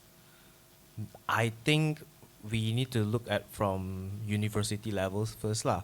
Like because currently they teach people how to use AutoCAD, SketchUp, Revit, these softwares, right? But they didn't teach you how to convert it into printable objects, such as using Bamboo Lab software that convert architecture 3D into readable and printable codes. So without this knowledge, you can't print. Regardless if you're a student or regardless if you're an architect, it's no point. So no matter how developed a 3D printer can be, no matter how advanced a 3D printer is, you cannot neglect this stage where it requires labor to convert it. And another way to make it more publicly accessible, I think, is currently it's just FDM lah. They use plastic. Currently it's FDM. It needs to start from the basic first about digital exporting. That's all from me. I got another question. Is it worth it for the public or the architecture firm to buy their own 3D printer in terms of cost? If they run their own, is it much better they run their own, or is it better for them to find sub or 3D printer 3D printer model maker to make it? What your thought about it? Have you deal with any of the companies that have different thoughts? I believe you should own a 3D printer. Definitely. Bamboo Lab, I think the starting cost is about 1,000 ringgit or up to 7,000 or 8,000. That is the highest end of Bamboo Lab. I also believe if you own a 3D printer, you get to explore a lot of how 3D printing works. And then how you need to dissect the model to make it printable. Also, when you do all this, right, it kind of enhances your practicality, how things are assembled when you do the model, how things are printed. Because 3D printer, you cannot, there are some SOP. Cantilever things cannot be printed, things that are too thin to be printed, and risk of failure, things like that. When you take into consideration of all this, right, it's actually translating into the real world practicality as well. So yes, I think you should own a 3D printer. Not the color part comes later. The material, what kind of material, is it bendable? All those comes later. To explore the form is more important as an architect. Even though I'm not an architect, I'm so sorry. Yeah, thank you. So there's one question, continue from there. Why are digital fabrication services still so costly when clients already provide the design logic? Because this, as mentioned, all this is costly because most of, I'm doing this as a full-time, right? 50% of the cost is because of labor. It's usually around 40 to 60% of the cost is mostly labor. From exporting, then it's always the exporting where we need human to do it. Then only the 3D printing and then the laser cutting and what CNC, things like that lah. After that, you still need to assemble. All this cost still comes down to human labor. Okay, I continue. Another question for you. To Jeremy, the general stigma about 3D printing is always about plastic waste it generates. How do you manage them? Currently, we're not that. We're still using plastic, PLA. But What is PLA? PLA is just it's like a normal plastic for printing. What is widely accessible for end users are called FDM printers. It's it disposes deposit material filament. It's a type of printing style. So they use PLA, which is a plastic, normal plastic, and there are different grades of PLA as well, depending on supplier, depending on it really depends on supplier. So plastic is just the normal plastic where you get to print it. Sometimes the supplier offers different melting temperature, different colors. You just have to test it out. So if you own a 3D printer, if you really like this supplier because it's cheap, because it's the effect is nice, just stick with that supplier. Understood. Okay, next question go to SHAMSUL AKMAL. Is there any thought on AI integration with scripting on parametric AI integrations? Oh yeah. That was the elephant in the room that I deliberately ignored in my talk. It's so AI can code, definitely can, and you people do develop whole apps just from AI coding. Why did I not include it in my talk is because I have this dilemma that coding for me was really hard to learn. It took me 15 years, believe it or not, to really understand it. It was really difficult for me. Starting from my uni days, I got it a little bit, but I acknowledged to myself that I fully understood it around COVID time. So I could really get more time to study it during COVID. So that was 2021, 2022. So come 2023, AI can now fully code, and I had just grasped coding, and I just got good at it. But it's just incredible how quickly it is, especially when you're making something for money, for commerce. Time is money. You want something to be completed quickly. So I do resort to, just as you would in writing an article, so I would bullet point my code and let AI do the syntax. So on one hand, it's speed is tremendous, so the job gets done quickly, which is good for clients and good for me. I get more free time. But on the other side, it degrades my ability to code, which I had just attained just 3 years ago. Okay, so I'm not going to judge if if you do 100% do it. Plus, with discussions on online forums, I use it or don't use it. Most computational departments in architecture firms, the heads of them, they don't really care how you code it, as long as you get the job done. Okay. What's another thing? But I would recommend, if you do have an interest in computer programming, do learn the basics. Concepts such as conditions, if this, if that, else this, else that.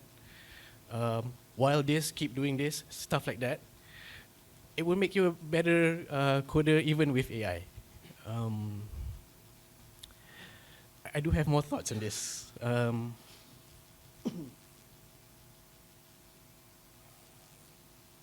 So 15 years is just me. I do have my friend's 15-year-old kid who did it in 6 months. So 15 years for me is because I was working, so I probably spend 5 minutes a week across the 15 years. 5 minutes here and then maybe 3 minutes. But it was always with me. I always dabbled across the length of time.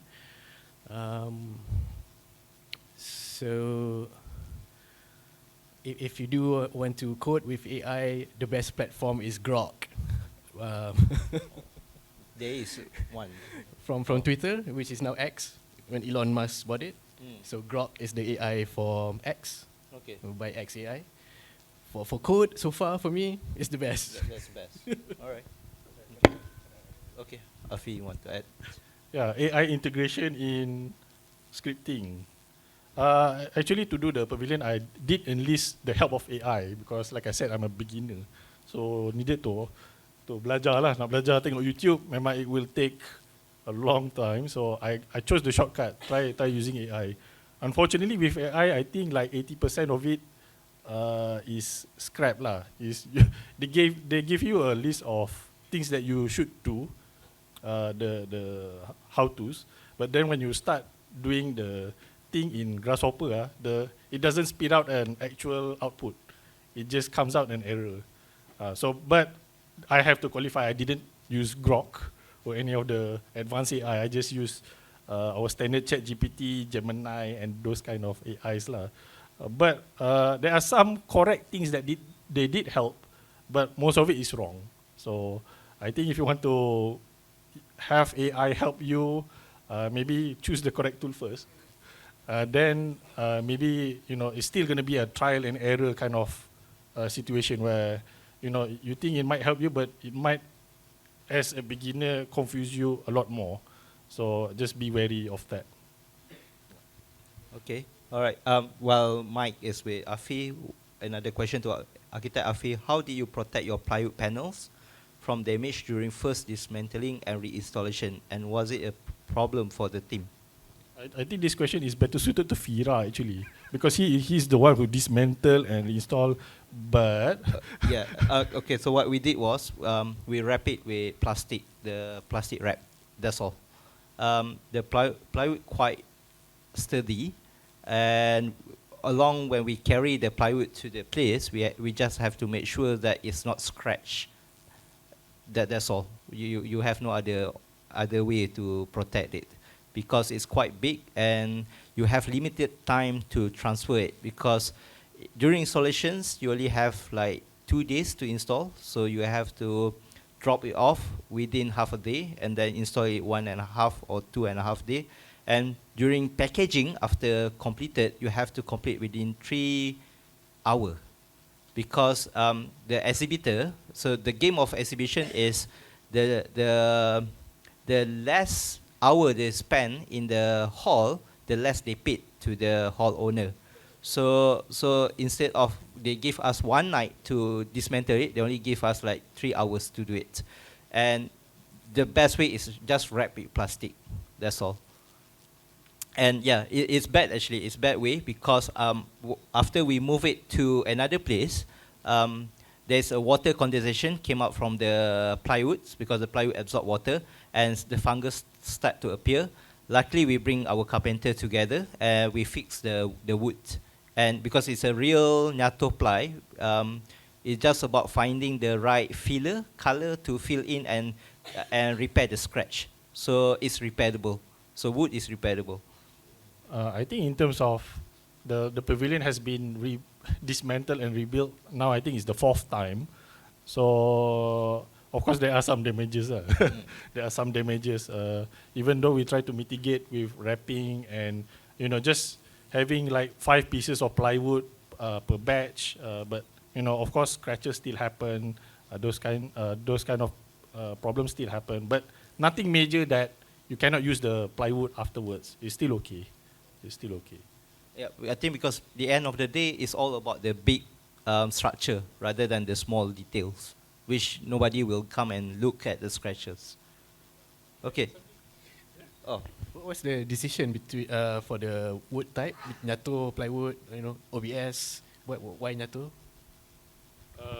Because of the tight deadline, needed to have wood which is already available to us. we actually proposed for semangkuk. We wanted semangkuk veneer because it's more lighter, but the one available is Nyato. Okay, I believe this is the last question before we end our sessions. This one go to Jeremy. I think it's a continuation of the question just now. If fees cover mainly labor, material and machine time, why so high? I think it's referred to why the fee is so high with no workmanship or defect warranty. Shouldn't services be more affordable and accountable?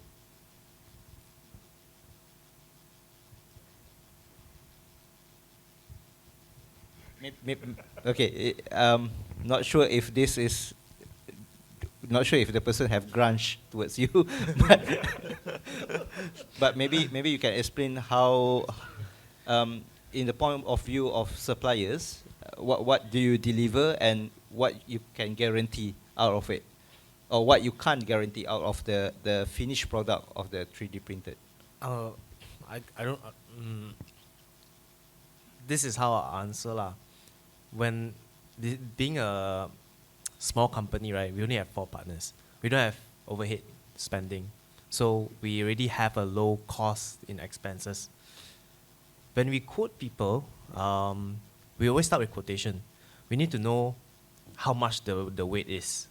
The weight always contributes to the overall cost. It gives us a bigger picture lah. So when we estimate the weight, we say, okay, 300 gram, then we just multiply by the cost rate. That's it. Now, when we check the 3D file or any 2D file, we have to sit back and really estimate how much time does this really take me. If the AutoCAD we want to translate to laser cutting, we estimate, okay, 2-3 hours of exporting of our time. And if it's 3D printing, we check the SketchUp file. Okay, this might take half a day. So then, this estimation in labor, we have an hourly rate lah, which is 40 ringgit per hour, up to 60 ringgit per hour. Then, after that, all these rates are fixed, by the way. We total up everything already. Then, on the final one, when do you need it? If it's urgent, usually it's urgent one, less than a week. So, the urgent side also means we would have to multiply by a certain percentage lah. Why we do, at the end of the day, a model, to print a model is gonna be like what, 1K, 2K, and that is only on the affordable side. If you ask a professional model maker, they will quote probably 3, 4, 5K. Unless you know the supplier lah, the model maker lah, yourself, and he's doing it alone as his full time. But I'm running a business, right? So, with that in mind, that is why I always, if architects who engage me to do some services, I always hope they have an intern, use their own labor instead, use their intern to do the exporting that I need. So I don't need to waste, no, sorry, not waste. I don't need to use my time. I use your intern time. So, it doesn't matter what kind of consultation session it is. It can be, I would prefer face-to-face because it's easier to explain things. I don't mind. And then hopefully the intern does give me what I want. then I can translate to 3D printing and laser cutting. That is a goal lah. That is also, I hope that intern learns as well. So then that intern can be your fabricating personnel. So whenever that your company needs things to be fabricated, hey intern, do this. Find Jeremy to do this. Because if you do that, in the future you want to ask any supplier to 3D print your model, it won't be as that complicated. You just say, hey, I just need this railing to be printed, just this railing. Or hey, I need this base, because I have already prepared the file. You just need to do the CNC for me, or 3D printing for me. That is the cheapest way, and I hope in the future, all architects or any small firms can be like that lah. Let me just add a bit more on what Jeremy just said.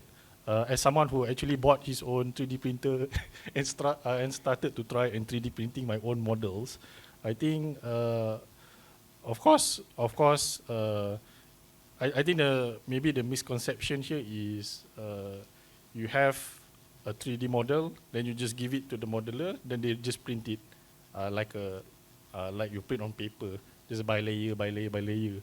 You can do that, but unfortunately the model is not going to look good because of openings in your building. For example, you have a house. So recently I just printed out my bungalow house at 1:50 scale.